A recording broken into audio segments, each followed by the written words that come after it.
So hello everyone, welcome back to your favorite channel. So students, आम value added course जोटा आप रही environmental studies and disaster management तो तार आम ऑलरेडी यूनिट 1 को कवर कर देते यूनिट 2 कंटिन्यू चली एंड यूनिट 2 आज आम देखा कौन आम देखा आज एनर्जी रिसोर्स ठीक अच्छे आप फूड रिसोर्स कहगला आप तो ये पढ़ेले बट एनर्जी रिसोर्स पढ़े पढ़ेले फूड रिसोर्स कड़े गला तो पे फूड रिसोर्स कथा कहीदे यार नोट्सटा एत भल मत मिलने अवश्य इंग्लीश आवेलेबल था बट ओडिया नोट्स भल मिलना खाद्य संबड़ नोट्स अच्छी बट ये जो जिन से पचारि ना ये जिन गुड़ा भितर जो अच्छी यहाँ किसी मैंने मत मिलानी कौटू है तो भाविली यहाँ आपंकर जहाँ भी पर जब बुक कि गाइड आसे से मुझे आलोचना करदेवि लंग क्वेश्चन गोटे आलोचना कले जिन सब कभर हो तो आज आम एनर्जी रिसोर्स को शेष करदे आपंकर यहाँ टोटाल सरीज देन आम पूरा बायोडायवर्सिटी को शेष कर नेक्स्ट क्लास देन आम total unit 2 cover hopper unit 3 unit 4 किसी चिंता करेंगे यहाँ सब आराम से पढ़ीदे तो चलते डेरी करें क्लास को स्टार्ट करवा एनर्जी रिसोर्स आज पढ़ा एनर्जी रिसोर्स आम आज शक्ति संबल जो पढ़ा से कौन कौन पढ़ा ग्रोइंग एनर्जी नीड्स देन आपंकर renewable and non renewable resource energy resource then use of alternate energy resource then आम देखा केस स्टडीज तो जमी मुझे सबुथर भाया कै एथर मतलब ठीक से भाव में ओडिया फास्ट आप कनसेप्ट को क्लीयर करेंगे देन लास्ट को इंग्लीश नोट देदेवी जो मैंने इंग्लीश मीडियम से हेल्पफुल हम आडिया जो मैंने रखते हैं तो क्लास अटेंड करेंगे देन नोट्स भी टेलीग्राम टोटाल प्रोवाइड करदेवी मैंने सरीगला यहाँ टोटाल पीडीएफ प्रोवाइड करदेवी ठीक अच्छे चलते डेरी करें क्लास स्टार्ट करेंगे तो देखो एनर्जी रिसोर्स शक्ति संबल तो फास्ट आम देखिए एनर्जी रिसोर्स कौन शक्ति संबल कौन देखो आधुनिक जुगे समस्त कार्य रूपायन पर शक्तिर आवश्यकता अपरिहार्य कोयला पेट्रोलियम प्राकृतिक गैस सौरशक्ति पवन शक्ति जलविद्युत शक्ति इत्यादि शक्तिर उत्स अटंती तो बर्तमान सोसाइटी आपने बचापी शक्ति आपते आवश्यक आप भल भाव जानते विदाउट एनर्जी रे बचा बहुत कष्ट बर्तमान समय आप देखो जब लाइन कटि जाऊँ दिन टाइम केते कष्ट लगुच बुझे तो पानी आम एनर्जी दरकार लाइन आम एनर्जी दरकार तेणु गोटे कंफर्टेबल लाइफ बचापी एनर्जी तो निहाती भाव दरकार ठीक अच्छे आप भावतुनि आप शरीर एनर्जी कथा कहूँ आप बॉडी एनर्जी कथा कहूँ से कथा कहूँ ये कौ कथा कहूँ ये आपर कहुच्छी जो आपंकर जो एनर्जी रहा विभिन्न प्रकार एनर्जी कौ एनर्जी ना प्राकृतिक गैस सौरशक्ति पवन शक्ति जलविद्युत शक्ति ये सब एनर्जी विषय कहूँ ठीक अच्छे तो एनर्जी विभिन्न प्रकार थाए पेट्रोलियम भी एनर्जी कोयला भी पाचे एनर्जी प्राकृतिक गैस एनर्जी सौरशक्ति एनर्जी पवन शक्ति भी एनर्जी पाचे जलविद्युत शक्ति भी एनर्जी आम पाचे ठीक अच्छे एबे जा शक्ति संबलर श्रेणी विभाग देखा जो आपको देता syllabus renewable and non renewable energy source तो सहीटा देखा तो जब कहवा ओडिया से जिनसी आपंकर शक्ति संबल दुई भाग में विभक्त गोटे पारंपरिक शक्ति संबल आ गोटे अणपारंपरिक शक्ति संबल तो पारंपरिक कौन गला पारंपरिक कहले आप पूर्व जो शक्ति संबल व्यवहार हो आसुला कहुए पारंपरिक शक्ति संबल बर्तमान समय नुआ कर जो जिन व्यवहार कराए कौन अणपारंपरिक शक्ति संबल जमी देखिए पारंपरिक कौन जाऊँगी कोयला आपंकर जाऊँ कहीं कोयला अच्छे आपर पारंपरिक शक्ति संबल तो कोयला गोटे आपंकर गला जाड़े काठ गोबर घसी पेट्रोलियम प्राकृतिक गैस जो विद्युत शक्ति ये सब गुड़ा प्रायतः पारंपरिक कारण पूर्व व्यवहार हो आसूँ है तापर अणपारंपरिक कौन अणपारंपरिक मैंने एवं आम जो पारंपरिक बिना पारंपरिक शक्तिर बिना साहय जो अणपारंपरिक जिन सब करुचे मैंने सूर्यकिरण पवन मैंने आप सूर्यकिरण तो पारंपरिक हम कारण पूर्व थी ना से कथा कहूनी आप देखो जो पूर्व व्यवहार होता है कह कथा सूर्यकिरण तो पूर्व थी बट सूर्यकिरण को व्यवहार कर शक्ति व्यवहार कराऊला कि से कथा कहूँ बुझे तेणु सूर्यकिरण हूँ कौन अणपारंपरिक शक्ति क्या आगुरी थी सत बट एवं आम व्यवहार लगेले पवन आगुरी थी सत बट से व्यवहार लगन एवं ही आम तो व्यवहार लगे तेणु ये अणपारंपरिक शक्ति बर्तमान समय बिकज से नथिले भी थे भी व्यवहार हो पारा सो पारंपरिक जीवन बुझे ना तापर जुआर भूताप जैव वस्तु जेन परमाणु शक्ति इत्यादि अणपारंपरिक शक्तिर उत्स बुझेगा तापर जब आम पारंपरिक शक्ति संबल जो रहा तार सब उत्स सब कौन मैं पारंपरिक शक्ति जो गोटे गोटे देखिले कोयला पेट्रोलियम सब देखिले ता विषय टी देती है मुझे भावी पढ़ाटा बेस्ट हेनी आप खाली कहीदेवी विषय आप निजे पढ़ीदेवे बेस कष्ट ना है तो चलते तो पारंपरिक शक्ति संबल कोयला गला कोयला को आप जानते जीवाश्म इंधन बोली कहुए एंड कोयला हूँ कौन कला हीरा बोली कहुए कोयला कथा आपको कहना कि दरकार आप जानते तो कोयलार प्रकार में जब कह आपंकर कोयला 4 प्रकार था गोटे आंथ्रासाइट बिटुमिन्स लिग्नाइट और पिट ठीक अच्छे तो आंथ्रासाइट कौन थाए 90 ରୁ 95% अंगारक थाए बिटुमिन्स कौन थाए 60 ରୁ 80% अंगारक थाए लिग्नाइट कौन थाए आपंकर 60% अंगारक थाए बुझेगा पिट्रे कौन थाए पिट्रे 50 ରୁ 50 भाग कम थाए अंगारक है हाँ यहाँ प्रबल धूआं बाहर भल भाव मन रखिए आंथ्रासाइटा कौन जाड़ी भाव में एक अधिक ताप प्रदान कै बुझेगा ଏବେ ଦେଖିବା କୋଇଲାର ବ୍ୟବହାର ଆମେ କ'ଣ କରୁଛେ ଏଇଟା କହିବା ବି ଆପଣଙ୍କୁ ଦରକାର ନାହିଁ ଆପଣ ସମସ୍ତେ ଜାଣିଛନ୍ତି କୋଇଲାର ବ୍ୟବହାର କ'ଣ ସବୁ ହେଉଛି ଆମ ଦେଶର ଶକ୍ତି କ୍ଷେତ୍ରରେ କୋଇଲାର ସ୍ଥାନ ଏବେ ବି ସର୍ବାଗ୍ରେ ରହିଛି ଶିଳ୍ପ କ୍ଷେତ୍ରରେ କୋଇଲା କଞ୍ଚାମାଲ ଏବେ ବ୍ୟବହୃତ ହେଉଛି ରାସାୟନିକ ପଦାର୍ଥ ରଙ୍ଗ ସାର ତାପରେ ସିନ୍ଥେଟିକ୍ସ ବିସ୍ଫୋରକ ଆଦି ଉତ୍ପାଦନ ପାଇଁ କୋଇଲା କଞ୍ଚାମାଲ ଏବେ ବ୍ୟବହୃତ ହୁଏ ତେଣୁ ଉପ ଉତ୍ପାଦ ଭାବରେ ଏଥିରୁ ଆଲକାତରା ବି ବାହାରୁଛି ସଲଫର ବି ବାହାରୁଛି ବେଞ୍ଜିନ୍ ଆମୋନିଆ ବାଷ୍ପ ତାପରେ ନାଫ୍ଥା ବି ମିଳୁଥାଏ ତେଣୁ କୋଇଲାକୁ ଅନେକ ଦରକାର କୋଇଲା ହଁ ଏଇନା ମୁଁ ଯେଉଁଟା ଆପଣଙ୍କୁ ଟିକେ ପୂର୍ବରୁ କହୁଥିଲି କୋଇଲାରୁ ଅନେକ ଦରକାର ଜିନିଷ ମିଳୁଛି ତେଣୁ ତାକୁ କୁହାଯାଏ କୃଷ୍ଣ ହୀରକ ଠିକ୍ ଅଛି ତ ଆବଣ୍ଟନ ଯଦି ଦେଖିବା କେଉଁଠି କେଉଁଠି କୋଇଲା କେତେ କେତେ ଅଛି ସେଇଟା ବି ଟିକେ ଜାଣିଦେବା ଦେଖନ୍ତୁ ଭାରତର ମୁଖ୍ୟ କୋଇଲା ଖଣି ଗୁଡ଼ିକ ହେଉଛି ବୋକାରୋ ଝରିଆ ଗିରିଡିହ ଦେନ୍ ଆପଣଙ୍କର ରାଣୀଗଞ୍ଜ କେଉଁଠି ଅଛି ପଶ୍ଚିମବଙ୍ଗରେ ଏଇଟା ଅଛି କୋରବା କେଉଁଠି ଅଛି ଛତିଶଗଡ଼ରେ ଅଛି ତାଲଚେର ରାମପୁର ଇ କହିଲେ ଓଡ଼ିଶାର ଇ ଉପତ୍ୟକା ହେଲା ଆଉ ସିଙ୍ଗରୌଲି କେଉଁଠି ଅଛି ଏଇଟା ମଧ୍ୟପ୍ରଦେଶରେ ତ ଏଇସବୁ ଜାଗାରେ ଆପଣ ପାଇପାରିବେ କୋଇଲା ଠିକ୍ ଅଛି ଆଉ ହଁ ଏଇଟା ମନେ ରଖିବେ ସର୍ଟ କ୍ୱେଶ୍ଚିନ୍ ପଚାରିବ କେଉଁ କୋଇଲାଟା ସର୍ବୋତ୍କୃଷ୍ଟ ଆଉ କେଉଁ କୋଇଲାଟା ସର୍ବନିମ୍ନ ହେଲା ଆନ୍ଥ୍ରାସାଇଟ୍ କୋଇଲା ହେଉଛି ସର୍ବୋତ୍କୃଷ୍ଟ ପିଟ୍ ହେଉଛି ନିମ୍ନମାନର କୋଇଲା କାହିଁକି ଆପଣ ନିଜେ ଦେଖନ୍ତୁ ଏଠି ସେ କହିଲା ନା ଏଇଟା ଆପଣଙ୍କୁ ସେ କହୁଥିଲା ଗୋଟେ ମିନିଟ୍ ଏଇଠି ସେ କହୁଥିଲା କ'ଣ ଏଇ ଯେତେ ଆମେ କୋଇଲା ଦେଖୁଥିଲେ ଏଠି ସେ କ'ଣ କହୁଥିଲା ଆନ୍ଥ୍ରାସାଇଟ୍ରେ କ'ଣ ହେଉଥିଲା 90ରୁ 95% ଅଙ୍ଗାରକ ରହିଲା କିନ୍ତୁ ଦେଖନ୍ତୁ ପିଟ୍ରେ କ'ଣ ଅଛି ମାତ୍ର 50% ସେ ରହୁଛି ଅଙ୍ଗାରକ ତେଣୁ ଜାଣିପାରୁଥିବେ ତାପରେ ଆପଣଙ୍କର ଯିବା ପେଟ୍ରୋଲିୟମ୍ ପାଖକୁ ପେଟ୍ରୋଲିୟମ୍ ତ ଆପଣ ଜାଣିଛନ୍ତି ପେଟ୍ରୋଲ ଗାଡ଼ିରେ ପକାଇ ସବୁବେଳେ ବୁଲିବାକୁ ଯାଉଛନ୍ତି ତ ପେଟ୍ରୋଲିୟମ୍ କ'ଣ ନା କୋଇଲା ପଛକୁ ଭାରତରେ ଶକ୍ତିର ଅନ୍ୟ ଏକ ଉତ୍ସ ହେଲା ଖଣିଜ ତୈଳ ବା ପେଟ୍ରୋଲିୟମ୍ ଭାରତରେ ଉତ୍ପାଦିତ ପେଟ୍ରୋଲିୟମ୍ ଶତକଡ଼ା 16% ଆସାମରୁ ଆସେ 18% ଗୁଜରାଟରୁ ଆସେ 44% ବମ୍ବେରୁ ଆସେ ହେଲା ଆବଣ୍ଡନ ଦେଖିଦେବା ବମ୍ବେର ହାଇରେ ଅଛି ବାସେନରେ ଅଛି ଆଲିଆବେଟ୍ରେ ଅଛି ତାପରେ ଅପତଟ ତଳଖଣ୍ଡରେ ଅଛି ଗୁଜରାଟର ଆଙ୍କେଲେଶ୍ୱରରେ ଅଛି କାଲୋଲରେ ଅଛି ଆସାମର ଦିଗ୍ବଇରେ ଅଛି ହେଲା ତ ଏଇସବୁ ଜାଗାମାନଙ୍କରେ ଅଛି ତାପରେ ତୈଳ ବିଶୋଧନାଗାର କେଉଁଠି ସବୁ ତୈଳ ବିଶୋଧନାଗାର ଅଛି ସେ ତୈଳ ବିଶୋଧନାଗାର କ'ଣ ଫାଷ୍ଟ ଜାଣନ୍ତୁ ଅଶୋଧିତ ତୈଳ ପାଇପ୍ ଲାଇନ୍ ଦ୍ୱାରା ବିଶୋଧନାଗାର ଗୁଡ଼ିକୁ ନିଆଯାଇ ବିଶୋଧିତ କରାଯାଏ ଭାରତର ବିଶୋଧନାଗାର ଗୁଡ଼ିକ ମଧ୍ୟରେ ଆନ୍ଧ୍ରପ୍ରଦେଶର ବିଶାଖାପାଟଣା ଦେନ୍ ଉତ୍ତରପ୍ରଦେଶର ମଥୁରା କେରଳର କୋଚିନ୍ ତାମିଲନାଡୁର ଚେନ୍ନାଇ ପଶ୍ଚିମବଙ୍ଗର ହଳଦିଆ ବିହାରର ବରାଉଣି ଓଡ଼ିଶାର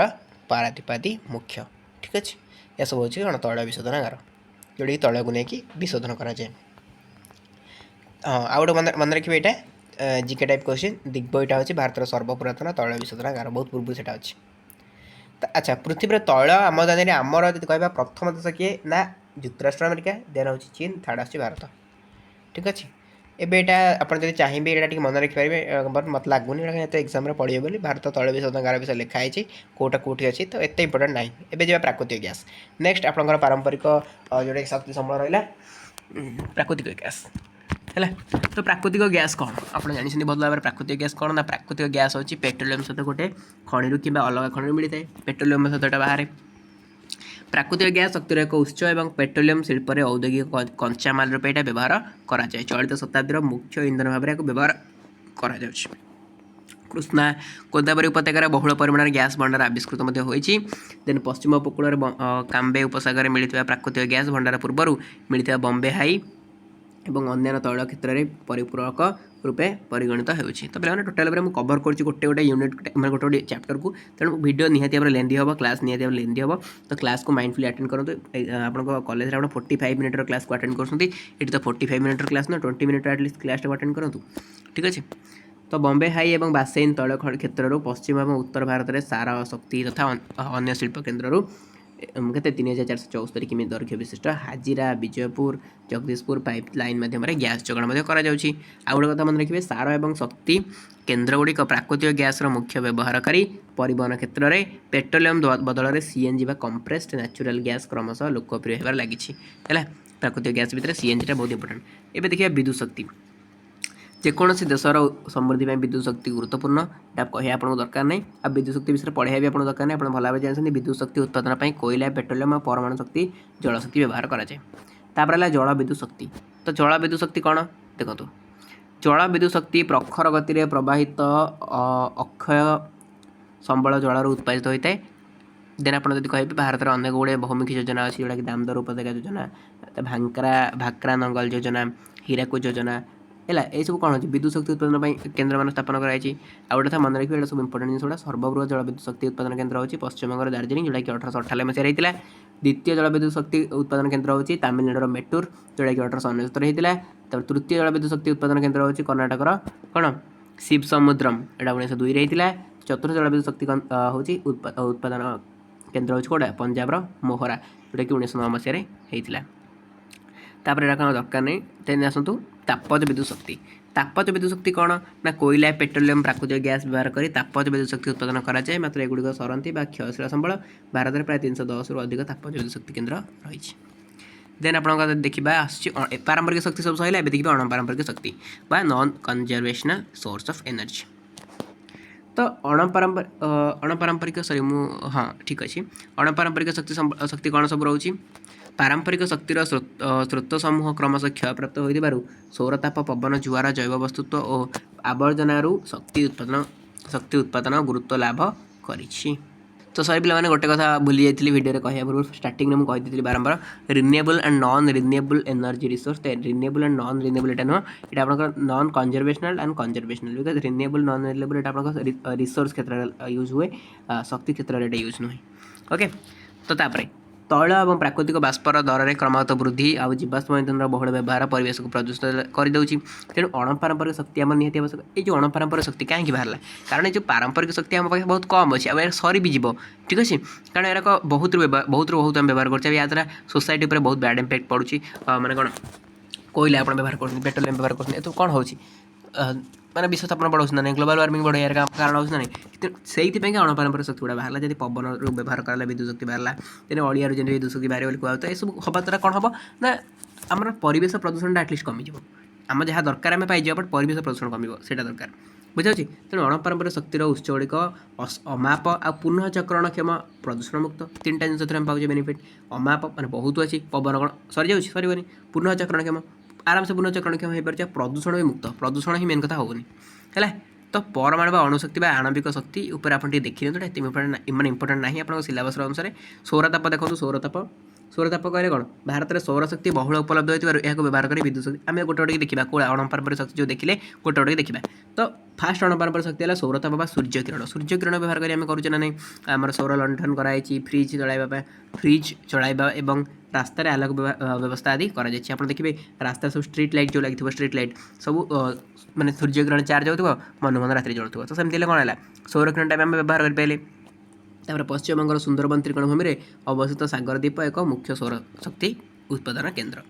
है। पवन शक्ति केमती आम विद्युत उत्पादन करचे कौ जगह सब अच्छी देखो हाँ विद्युत शक्ति आम उत्पादन कर पवन शक्ति पवन तो यहाँ कौट अच्छी तमिलनाडु गुजरात महाराष्ट्र लाक्षाद्वीप सब अच्छी है। तो ओडिशार दामनजोड़ी ठारे एक बृहत पवन शक्ति केन्द्र रही आ पवन शक्ति सृष्टि घंटा प्रति 5 किमी अधिक गति पवन बहवा आवश्यक जब घंटा प्रति 5 किमी अधिक वेगर पवन बहुची ताहले ही हो पारे पवन शक्ति सृष्टि ना पारे। तापर जैवबाष्प कौन जैवबाष्प बायोगैस जोटा कृषि क्षेत्र में मिलूँ आवर्जना गुल्म काठीकुटा मनुष्य पशु मान वर्ज्यवस्तु जैवबाष्प उत्पादन कर गोबर जैवगैस उत्पादन पर उत्कृष्ट जैविक सार मिलूँ चाषी विशेष भाव में लाभवान होता है। जुआर शक्ति आप जानते जुआर विद्युत शक्ति उत्पादन हुए और भारत में कच्छ उपसागर जुआर शक्ति उत्पादन करने अनुकूल परिस्थिति मिलता है। जातीय जलशक्ति निगम जोटा कि NHC एटार एक मेगावाट विद्युत शक्ति उत्पादन केन्द्र स्थापन कर भूतापीय शक्ति शक्ति कौन जिओ थर्माल एनर्जी तो भू अभ्यंतर मिलूँ भूताप को व्यवहार कर जो ताप विद्युत शक्ति उत्पादन कर भूतापीय शक्ति कहुए आप देखो माटी तल भी तथ्य ना तो माटी तल खोलिला आप हाथ मारे ततला थाए तो सही भू अभ्यंतर मिलूँ जो भूताप ताक व्यवहार कर विद्युत शक्ति उत्पादन कर बुझेगा। तो भारत में शह शह उष्म प्रसवरण अच्छी जहाँ व्यवहार कर विद्युत शक्ति उत्पादन कर शक्ति संबल ए देखिए संरक्षण आम केमती करवा है कारण संरक्षण बहुत इंपोर्टेंट जब संरक्षण न करवा सबकि सरीज तेणु या संरक्षण कौन कौन केमती कौन करवा ना शक्ति संबल संरक्षण और अक्षय शक्तिर बहुल व्यवहार द्वारा ही शक्ति उत्पादन को पोषणीय अणपारंपरिक शक्तिर बहुल व्यवहार करवा जदि हाँ कौन कौन कम करवा ना अणपारंपरिक शक्तिर बहुल व्यवहार करवा जहाँ भी अणपारंपरिक शक्ति आइला पवन हो आपणकर सौर शक्ति हो एगुड़ा बहुत रू बहुत व्यवहार करवा आउ कम विद्युत शक्ति व्यवहार करवा व्यक्तिगत जानवाहन व्यवहार परिवर्तन आम कौन सामूहिक जानवाहन बस ट्रेन एगुड़ा यात्रा करवा आवश्यक नथिया बेले विद्युत आलोक और शक्तिर अपचय न करवा जोटा कि आवश्यक ना जो कौन बेकार कहीं लगे तो यू प्रति ध्यान देले आम शक्ति संबल संरक्षण हो पार। तो आवश्यक नथिया बेले प्रकोष्ठ बा श्रेणीगृह पंखा आलुओ स्विच बंद करदेबा कम विद्युत शक्ति साहाय्य चलुवा विद्युत उपकरण मध्य व्यवहार करवा जोटा कम विद्युत रे चले से व्यवहार करवा शक्ति चालित यंत्र और जानवाहन नियमित परीक्षा करवा सब जानवाहन गुड़ा शक्ति माने शक्ति चालित यंत्र गुड़ा सब रहा बारंबार टेस्ट करवा उचित जहाँद्वारा कि तार फलटा आमको जनापड़ अणपारंपरिक शक्तिर व्यवहार प्रति ध्यान देवा एवं कारण हाँ कारण कौन ना शक्ति संचयर अर्थ शक्ति शक्ति कारण शक्ति संचयर अर्थ हूँ शक्ति उत्पादन शक्ति संबलर उचित विनियोग और व्यवहार एकांत काम जी भी हो शक्ति संबल को आम उचित भाव में व्यवहार करवा उचित भाव में विनियोग करवा उचित ताहले ही आम शक्ति संबल को बंचाई पारा बुझला तो शक्ति संबल संरक्षण आप पढ़ी टोटाल पर आम कहवा कभर होगा कौटा आपंकर एनर्जी रिसोर्स कभर होगा किसी दरकार नहीं एनर्जी रिसोर्स आप पढ़ू ये जिन नोट करूँ मुझे देली तो ये पीडीएफ को बहुत शीघ्र टेलीग्राम में शेयर करदेवी आ हाँ यार इंग्लिश चलो देखी ना देखो से भाया जहाँ भी पढ़े आए से जिन एनर्जी रिसोर्स तो एनर्जी टर्मटा क्या द्वारा आसला थॉमस यंग द्वारा आसला 1807 has been described as the capacity to do work तो एनर्जी मैंने कौन से कहते ना कैपेसिटी टू डू वर्क कौन से कम करने शक्ति जोटा है तो ये आप निजे देखो किसी ना एनर्जी सोर्स को मुझे कहली हाँ नॉन रिन्यूएबल भी कही मुझे कहनी आप कंजर्वेशन कहवा नॉन रिन्यूएबल कहबनी नॉन रिन्यूएबल भी कह रिन्यूएबल भी कह non renewable resource renewable resource तो नॉन रिन्यूएबल रिसोर्स बा कंजर्वेशनल रिसोर्स कहुए रिन्यूएबल रिसोर्स को नॉन कंजर्वेशनल रिसोर्स कहुए then out alternative emerging energy resource है तो गोटे गोटे देखिले आपंकर आसीज ये देखो नॉन रिन्यूएबल रिसोर्स आइला तो तार डिसएडवांटेज कौन ना हाईली पॉल्यूटिंग यहाँ तापर available only in few place high running cost then आपको limited supply and will one day get exhausted तो डोंट वरी एटा मो पीडीएफ आपको टेलीग्राम में देदेवी है ये पीडीएफ को टेलीग्राम में देदेवी जहाँ पे मैंने ओडिया पढ़ी से जिन अच्छी जो मैंने ओडिया पढ़ी से जानते जब पढ़ी ना मैंने भाभी ना डायरेक्टली नोट्स को जी तो नोट्स भी जाकि बुझीपार बहुत भल कथा ओडिया जो मैंने जब बुझीपार नोट को ओडिया में जहाँ भी पढ़े एक्सप्लेन टाक देखो बुझीपारे भलसे तब रिन्यूएबल रिसोर्स आप आसला ये कौन देखो तब रिन्यूएबल रिसोर्स भी डिसएडवांटेज अच्छी तो कौन कौन डिसएडवांटेज अच्छी देन अल्टरनेटिव एनर्जी रिसोर्स जो आपंकर अच्छी हाँ अल्टरनेटिव एनर्जी रिसोर्स ता विषय देला देन आपंकर बेनिफिट कौन सब रोचे benefit of alternative energy resource से कथा देला देन आपंकर ये बेनिफिट तापर आपंकर ग्रोइंग एनर्जी नीड तो ग्रोइंग एनर्जी नीड ता विषय देला देखो तापर global variation in energy use से लिखे ये दरकार नहीं ये तो अवश्य लिखिले भल कथा कौट के कौन अच्छी तो न लिखले किसी असुविधा नहीं एत भी आप सिलेबस अकॉर्डिंग जाऊनी तापर आपंकर आसला एनर्जी कंटेंट ऑफ सम ना ये आप ना यहाँ सिलेबस ना क्या लिखे देन आपंकर यहाँ भी दरकार नहीं बायोमैस पर सिलेबस ना ये सब लिखे दरकार नहीं ये किसी लिखे है देन ये सब किसी दरकार नहीं जो जी आम सिलेबस अच्छे से पढ़े ना तो यहाँ किसी दरकार नहीं किसी लिखा दरकार नहीं तब चलतु ये आपंकर हाइड्रो पावर किसी दरकार नहीं हाइड्रो पावर भी आप सिलेबस अकॉर्डिंग नुह देन हाइड्रो पावर किसी जाना दरकार नहीं कहीं तो एडवांटेज डिसएडवांटेज जान किसी तो दरकार ही नहीं सिलेबस जी जी कहूँ से केवल पढ़ू एटा किसी दरकार नहीं न्यूक्लियर उपर आप नाला